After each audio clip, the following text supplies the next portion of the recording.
everyone, welcome back to the channel. Thank you so much for tuning in.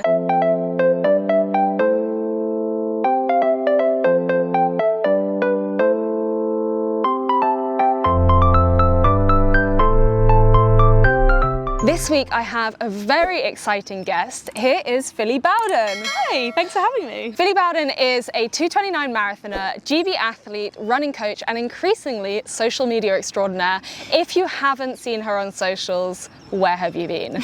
I'm gonna stick her socials up here so that you guys can check them out. I'm also just gonna read out Phily's times because these are so impressive, and I've got them written down here because I would not even imagine that someone could run these times. So a 5K is 15:44, 10K 32:32. Yep.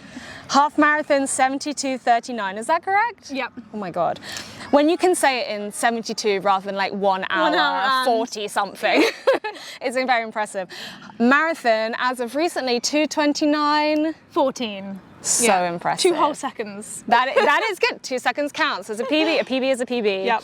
All right, so we're going to do some quick fire questions first to warm ourselves up, like you would do with a run. Not me, but you maybe. These are our activations. Yeah. Go-to running shoes. So at the moment, my easy running shoe is the New Balance 1080 V13. Very, very cushioned and comfortable. Lovely. Favorite time of day to run? I'd say morning, but I probably would run more often in the afternoon if it was down to me because I'm just so disorganised. But it feels good to get it out of the way in the morning. Best post-run snack / meal? Chocolate milk and something on toast. Super simple. So bougie. No, I like that. It's not like the influencer style. No. Like, I have an acai bowl with Brown granola. Okay, brown, we like brown. Hummus or guacamole? Ooh. I'm gonna say guacamole. Interesting. Without the chili though, no spice. Okay. If you weren't a runner, what would you do or be? I find this question so hard. This is not going to be quick fire. I think sports-wise, something with a team. If I could just have the talent of being able to do something with a ball in a team, I don't have that coordination, but maybe playing football in terms of sport. Love that. Yeah. Name one thing that makes you happy every day.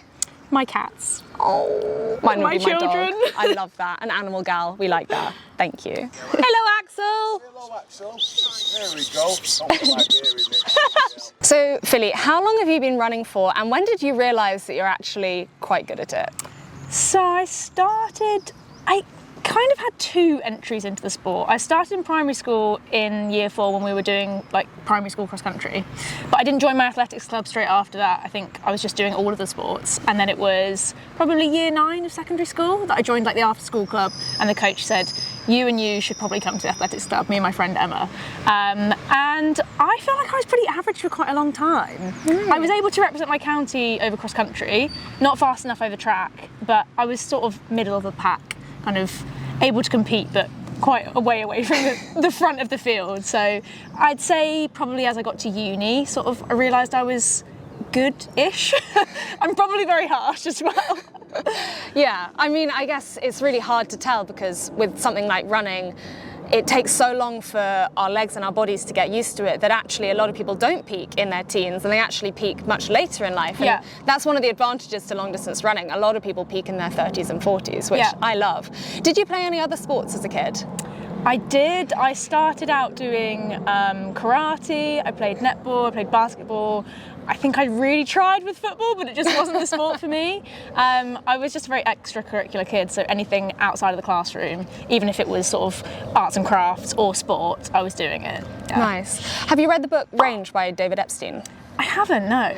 So it basically says that contrary to the 10,000 hour rule and the whole Malcolm Gladwell, focus on one thing, you'll become an expert at that. With something like sports, actually having a wide range of sports as a kid, it means that you progress slower when you're a kid and a teenager, but that you peak higher later in life. Wow, I like that. So it's really interesting because it kind of goes against this whole like dragon parenting, try and get your kid into one sport so they can become as good at that as possible. Yeah. And I really like that, and it's really interesting to hear that you came from such a diverse background of different sports. I really that like plays that. into the way that I'm going at it, so I'll take that one. Nice, nice. Over the weekend, you got your 10K PB for the first time in 6 years. Congratulations. Thank you. It must be so exciting. Yeah, I didn't think I'd run a PB straight away. I thought I'd equalled it. which I was happy enough with because I really wasn't expecting to run that fast. But it was really nice to get the text message from the chip timing afterwards to get that 1 second, and I was Yes. like, yes! Get that 6-year PB off my back. Yeah, it was a good moment. When you're not PBing, which for most people happens for years at a time. Oh, yeah. How do you keep yourself motivated and keep showing up? I think it's about getting to the point where you fully understand and accept that there's way more dimensions to success than just the time and the black and white of it, because and I talk to my athletes that I coach about this all the time, because you can go into a race and obviously the first thing on people's mind is I want to run this time and I want to beat my fastest time, but even if you don't do that, sometimes it's the best thing for you by learning something else about how to run the race, or really fine-tuning and finessing your warm-up, or learning how to run in a tactical race, or come back to racing when you're not quite fit. So I think it's kind of just trying to open your eyes to that and not see it so much as the black and white of winning and losing and success and failure. So would you have an A, B and a C goal for a race? Yeah, I try to for all of my races. I think the less important ones tend to kind of come with, this is the aim and the goal today and we'll see how it goes, but also it's an experiment in kind of this capacity. Like this race, it was more about just getting myself in a race and racing it and doing it for that kind of more pure sense, which I think sometimes can lift the pressure off, and then you do better than you would have done had you kind of piled the pressure on and said, I'm running for this time. I love that. How did you race that race? Did you start out slow and then go for it later on, or? Yeah, it was the first road 10K that I think I've got right, ever, because I look back at my performance at this race last year and I ran sort of nearly half a minute slower than I did this year, but my first mile was 13 seconds faster than I ran this year. And I looked at my splits and I started out way too fast and finished slower than my average pace. So I thought, even if I can just flip that around and start out slower and finish faster, it's a more positive way to run, and you don't get this, oh no, I've kind of run out of steam at 7K. So I made a real conscious effort to go out slower. But I think my first mile was pretty much my average pace for the race, so I kind of judged it just right. But it's an art. It's very difficult to do that. Well, it's very impressive. You mentioned coaching, and I wanted to know, what's your favourite thing about coaching athletes?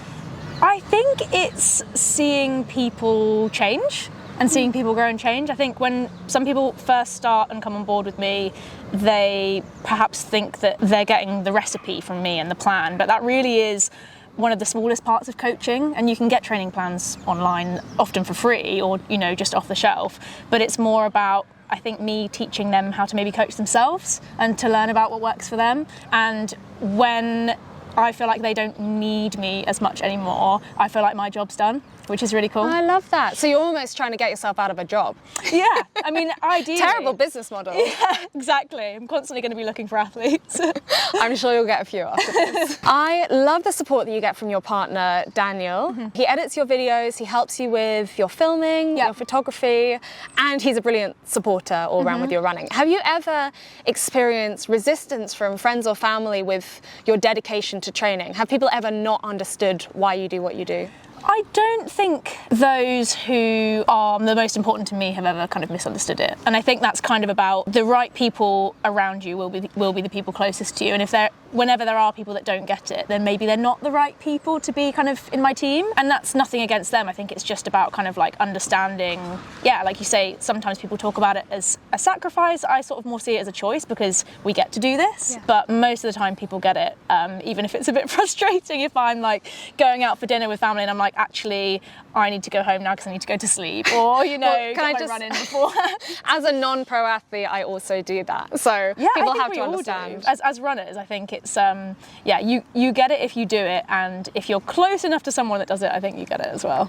Nice. So growing up, you were obviously doing lots of running and lots of other sports and lots of extracurricular activities, which I love and I think is so important. But how do you balance your work life, your social life, and your training?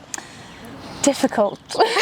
With difficulty. I think it's about finding a groove and finding a good rhythm with it. I'm so lucky, again, to have Daniel, because it really is, it's a team effort. And I think a lot of people see it as sort of him helping me out and sort of being behind the camera, but it's as much him as it is me.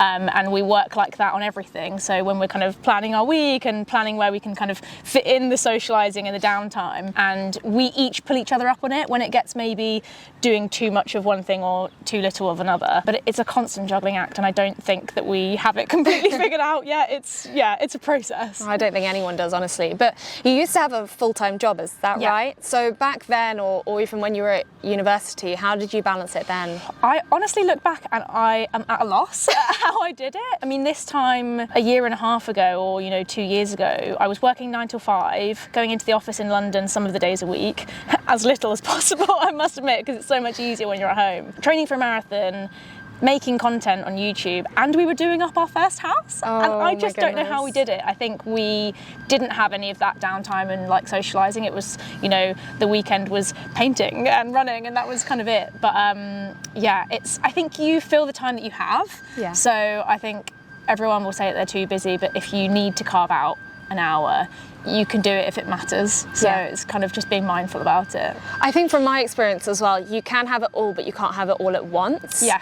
So you might focus for a year or 2 years on work, Yeah. Especially when you're fresh out of uni and you really want to get the job that you need, or for another time you might be focusing really hard on your marathon training, but that does mean that socializing has to take a hit, but the friends who understand will always be there for you. Yeah, it's kind of a moving pie chart, I suppose. Yeah. We really did that at the start of this year, actually, when we were out in Flagstaff, because it was the last month of training before the marathon, and we really said, let's do not the bare minimum, but like just let the content take a back seat, because this is it for the training, and then for the weeks after the marathon I can say yes to a few more other things, and it really helped because it meant I could take naps and rest a little bit more.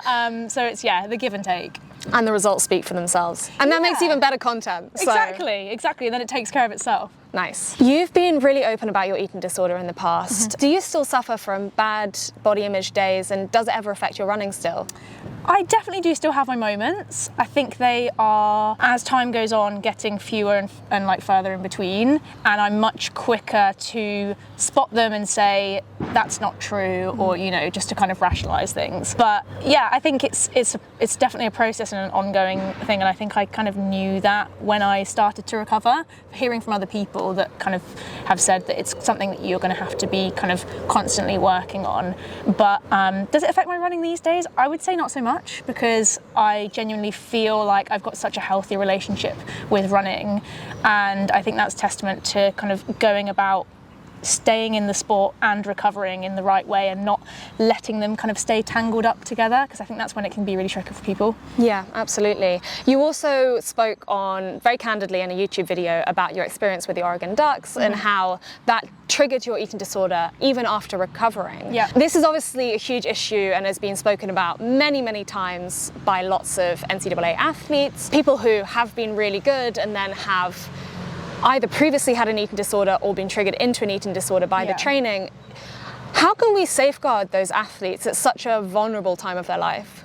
I think a lot of it falls on the people in a position of power, the coaches and the systems behind these athletes, and making sure that the training and the education and the messaging for these coaches is up to date, and also from a female standpoint, individualised to women, because I think in the past, a lot of training and coaching philosophies have been based on decades-old kind of criteria that was just about the male athlete, and you can't kind of just reflect that onto the female athlete, because we're different and it does need to work slightly differently. And I look at girls and teenagers going through puberty and that being a very different experience to boys, and I watched a brilliant video actually from Ali Ostrander recently about the kind of female dip in performance and how male athletes tend to have quite a predictable trajectory, but how we should sort of accept and kind of nurture girls through that, and it being quite a different experience. So I think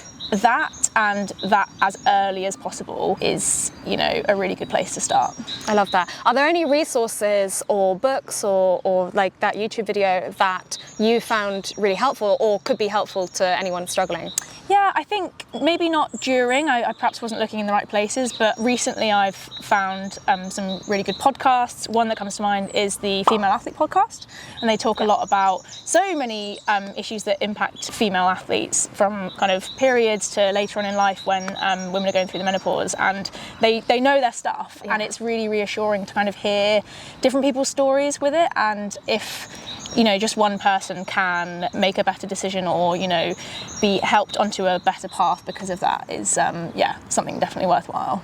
There are some really amazing books out there as well, especially referencing the US collegiate system with sports, that I'm gonna list either down below or up here on the video, because I think it's something that unless you've been in that system, you don't necessarily understand. Even when you are in that system, you don't necessarily understand it, and understanding those sort of systemic issues is really important when it comes to counteracting them, I think, and realizing that you're not alone with that. And it's not just America that has those issues. No, it is within the sport as a whole, for sure. Yeah. Okay, so for anyone running their first marathon or their first race in general, do you have any top tips? I think if it's your first race or your first at any kind of distance, the most important thing is to enjoy it, because you only get that once. You only get to cross the finish line of a marathon once for the first time, and it's a really great feeling. So I think not piling on too much pressure, and kind of having one of the biggest goals to be enjoying the experience and completing it as probably my number one, and to also understand that it's the very start of your journey. So don't pile on too much training or too much pressure, because there's a whole book and this is just the first chapter. I love that, and that's something I really struggled with when I first started, because I expected to be good immediately, and I had so many goals for myself that I wanted to hit within the first year of my training. And with another sport, it might be possible for you to get quite good within the first year, but with running, it does take so long for even just your tendons and ligaments to catch up with what the rest of your body is doing. Do you ever find that your training becomes stagnant or you lose motivation? And if so, how do you get yourself out of that rut? Yeah, I've definitely experienced a lot of that in the past. I think the big one that comes to mind as a long period where I felt like that was when I came back from America, and I was probably at a crossroads where I could have maybe stopped running out of not enjoying it, but I decided to stick at it. But it was a long period of time of getting lots of little injuries, but also feeling that I wasn't improving and not really enjoying it, and it's really hard. And I think it brings you to kind of a point where you question kind of your identity and whether you're doing the right thing. And I think just being kind to yourself and surrounding yourself with people that you feel like you can talk about it with and that are gonna kind of give you the energy you need. I think at that time my coach was great at just sort of saying, if you don't feel like running, just don't run today, and that's okay, and kind of accepting that rather than forcing yourself through it miserably, and just kind of accepting that time will heal, but time takes time, and sort of letting it happen. But it's really, really hard. Yeah, for sure. Okay, do you have, and this is me wanting to know this was not a question that anyone else sent in, do you have any plans to try trail running at any point, or like anything like the Golden Trail series?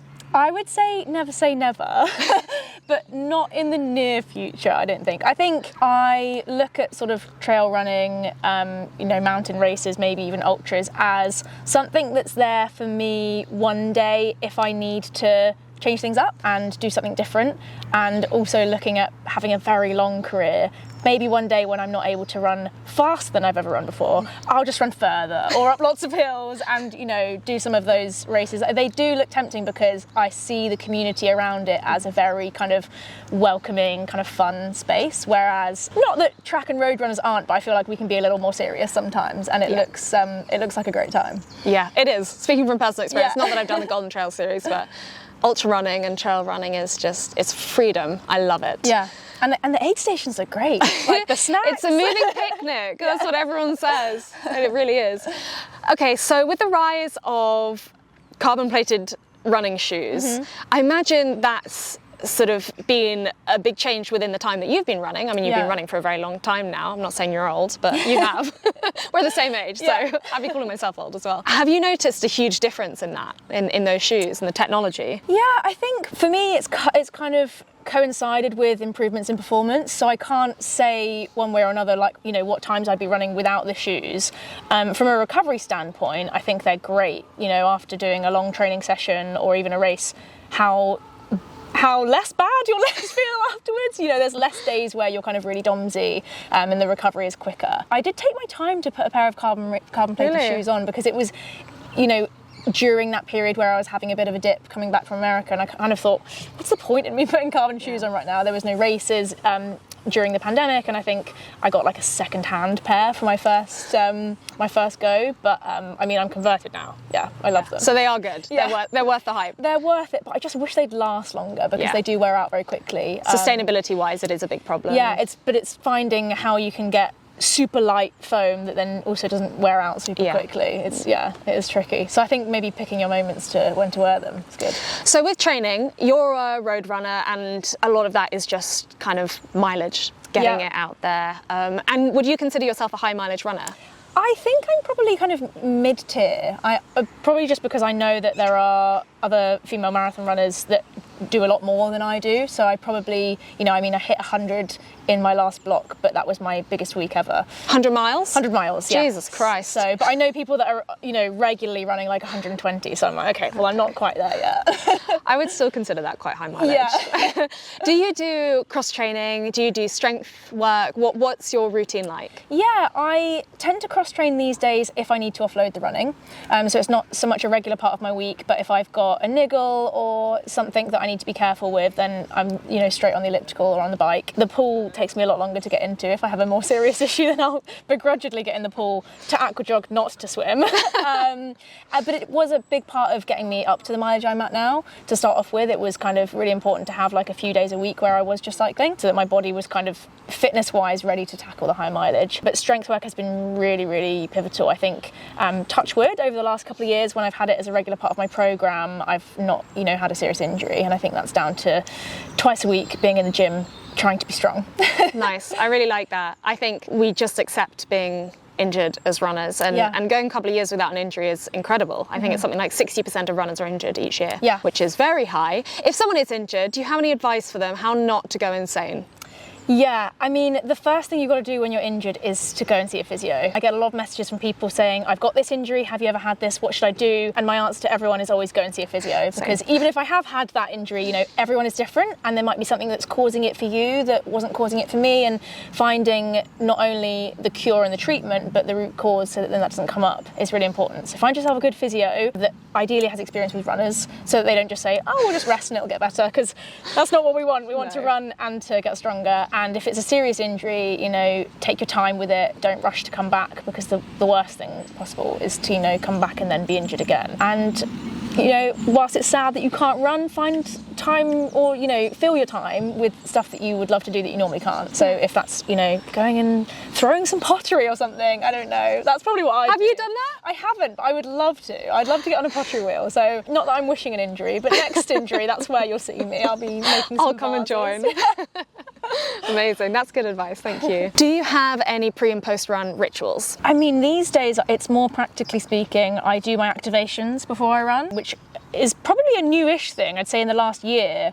Getting older, it's a lot more important to be kind of ready to run before you leave. So I do band exercises, a few lunges, a few squats. That's kind of it really. Before that, I'm just a disorganised mess trying to get myself out of the house. And post run, I don't think I do, you know. I don't do a lot afterwards. I kind of just get in, probably sit in my kit for a little bit longer than I should, and then have a shower. That's very relatable. Do you have particular food that you eat pre or post run? Pre-run porridge is my go-to in the morning. Even kind of into the summer, I try and hold on to my porridge as long as possible. When it gets really warm, which isn't that often in the UK, then I'll go to the overnight oats, so nice. Keeping those in. And post-run, I'm just a sucker for some chocolate milk. I just love that. I need to get my own brand, because it's like, it's a everyday thing. I reckon people would buy that en masse. I have to think about what I'd call it. Actually, speaking of, you've recently come out with your own merch. Yeah. Can you tell us a little bit more about that? Yeah, we had our first merch launch last year and did it very kind of tentatively, didn't know how successful it would be, so did a sort of print on demand so that we didn't make a bunch of clothes that we weren't going to sell. But we heard from people that they really wanted running kit rather than just kind of a casual t-shirt, which makes sense because see, people watching the channel tend to be runners. So yeah, we had PB Run Club t-shirts and vests made up, and they absolutely flew in sort of a couple of days. So that was really exciting. Our house kind of turned into a bit of a warehouse for a couple of days, and I think a lot of people are hoping that we restock soon, so we're going to figure that out. I really like that you get so much support from your followers. It's one of the best things I think about the running community, is that the support is there. What made you want to start social media, and when did you start, and sort of where's it going from here? We started the YouTube channel in January 2022, so it's been just over 2 years, and I think I'd always wanted to do it since I kind of knew that people made content like this, but didn't really have the confidence to squash my fears about what people would think. That, you know, people that I sort of remotely know, rather than the people close to me, were like, yeah, go for it. And ever since have said, you know, why weren't you always doing this? Why did we start it? It's just, there's a lot of reasons. I think it's a nice way to look back on what you've been doing in a selfish way. It's kind of like a photo album that's, you know, a lot more, you know, it's more dimensional than that, and it's been really cool to hear from people how something that I thought was just a silly video has actually kind of helped them in a strange way. Like, you're so right, the community and the connection that you get with people is not something I expected from it, but definitely one of the biggest things that keeps me doing it now. I really love that. I think the community is incredible. And with Instagram, you must have started doing collaborations with people. Yeah. And was that something that you expected from your Instagram? I don't think I ever saw Instagram or YouTube, you know, or any content in any way as being something that would ever be a business. I definitely see it as that now, as well as it being, you know, great fun. But yeah, I don't think I ever expected it to go to where it is. Daniel will tell you that he did, and he's always trying to convince me. You know, first video we made, he was like, you know, one day this will be our job, and I kind of shrugged it off and thought, you're deluded. And he was right. So we love a supportive partner. Yeah. I think that's brilliant. And you are queen of thumbnails as well. Oh, thank you. I am the worst at thumbnails, so watch this space. Hopefully this is a good one. Many hours lost on Canva trying to get it to do what we want it to. It's yeah, it's not easy. Amazing. Okay, so where do you think the balance lies between being happy with where you're at and constantly looking for the next PB, which technically as an athlete is sort of your job? Yeah, I think about this a lot, and even outside of running, me and Daniel are victim to this in the YouTube sense, and we're constantly, you know, thinking of the next thing. And I think you have to consciously remind yourself to appreciate where you are, because a year ago, this was the big goal, you know, whether it's a time performance or, you know, in a business sense, you are doing what you were trying to do before. So I think it's trying to filter that into your psyche and remind yourself of all of that, and knowing that one day will be the race that you don't run any faster anymore, and there will be the final PB, and maybe that's when I do venture into trail running or age group times. But yeah, I think it kind of goes back to that kind of making success more about other things as well as just the time, and appreciating like the experiences as well, like we've said, meeting some cool people through running and through making content. It's so much more than just like the performances and looking for the next one, but yeah, as someone who's super competitive, it's like always first thing in your mind, and then you kind of have to bring the other things in as well. Yeah, I think it's so important because a lot of runners are really type A people. I definitely consider myself that, and even though we are nowhere near on the same level of running, I still always want to do better than I did last time. And that's something to celebrate, right? Because it's about having high standards, and you know, you're not lazy, you're trying, and it's like you want the best for yourself, but also sometimes it can be you know, the thorn in your side as well. I think it can also become your identity. Being good at something can become your identity, and I think that can be problematic if for some reason you can't do that anymore. Even if it's temporarily with injuries, but especially as you get older, like you say, there will be one race where you can't get faster anymore, and being happy with where you're at, I think, is something that is forever plaguing especially professional athletes, but even recreational runners. Yeah, I mean, unless you get to the point where you're literally Olympic champion, world record holder, unbeaten for a year, and then you can hang your spikes up, which, let's be honest, is about 2 people ever in the world. I think it's kind of getting to a point where you accept that by having such high standards, there will be goals that you just won't achieve. And it's hard, but the kind of work and the process that you put in is worth all of that, I think. Yeah. What, if anything, do you listen to on your runs? Oh, this is going to be very embarrassing. Sometimes I go without music. I do like my kind of solo runs just with no sound. If I'm listening to a podcast, sometimes it's kind of self-improvement related, a bit of the Diary of a CEO. Sometimes I'm just trying to laugh, so it might be Off Menu with nice, love it. Yeah, Ed Gamble. And sometimes I listen to Brittany Broski's podcast. I haven't heard that. She's hilarious, and it's basically her just in a room talking to herself about whatever's on her mind. It's, yeah, very. That's like my YouTube. Very entertaining. Stream of consciousness. Yeah, exactly. But less that. entertaining when I do it. If it's music, it's an eclectic mix. My top 2 artists are Queen and Shania Twain. So I listen to a lot of kind of pop, country, rock, also your kind of predictable, like what's in the charts. But yeah, my Spotify Wrapped is quite a mix. Oh my God, I love that. I have a Go Girl playlist, which is S Club 7, Sugar Babes, Queen and Mika. Nice. I could listen to that. Yeah, a lot of Mika as well. I love that. It's for the last 5K of an ultra marathon. Yeah.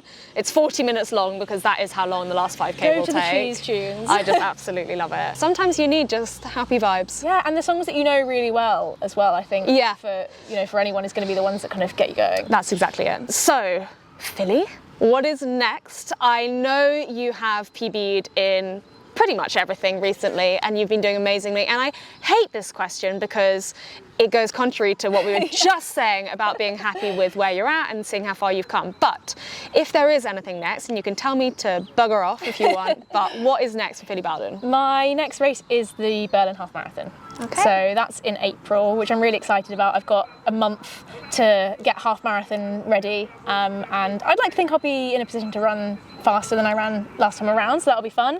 But I've also never been to Berlin before, so I'm excited about just going there for that. And then I'm going to do the Highgate Night of the 10K PBs in May, which is my all-time favourite race. I love that race, it's so much fun. So go there and have a good time, and then I think take stock and decide what the rest of the year looks like. It'll either be a few more track races or I'll get ready for the next marathon. Lovely. Thank you so much for joining me here today. I really appreciate it. Your answers were excellent and I'm sure they will help lots of people. It's been so nice to chat. It feels like both kind of like a therapy session as well as a video, if I'm allowed to say that. And that'll be £20, please. Amazing. Well, thank you so much. Thanks everyone so much for watching, and I will see you next time. Bye. Bye.